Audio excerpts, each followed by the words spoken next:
ഇത് നമ്മുടെ garlic wine ചെടിയാണ് കേട്ടോ. ഇത് മഴക്കാലത്തും പൂക്കുന്ന ഒരു ചെടിയാണ്. നന്നായി തന്നെ പൂത്ത് വന്നിട്ടുണ്ട്. അപ്പോൾ ഇതിനെ ഞാനങ്ങനെ പടർത്തി വിടാതെ ചട്ടിയിൽ തന്നെ ഇങ്ങനെ വളച്ച് വെച്ചിരിക്കുകയാണ് കേട്ടോ. അങ്ങനെയാണ് ഇതിപ്പോൾ ഇത്ര നന്നായിട്ട് പൂത്തിരിക്കുന്നത്.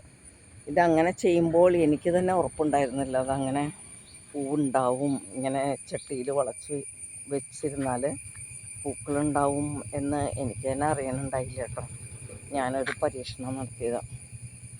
എന്തായാലും നല്ല ഭംഗിയായിട്ടുണ്ട്.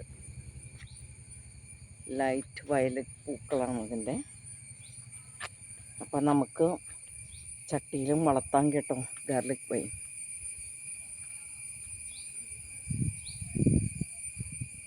ഇതിൻ്റെ കമ്പ് ഒടിച്ചു കുത്തിയാണ് ഞാൻ നട്ടത്.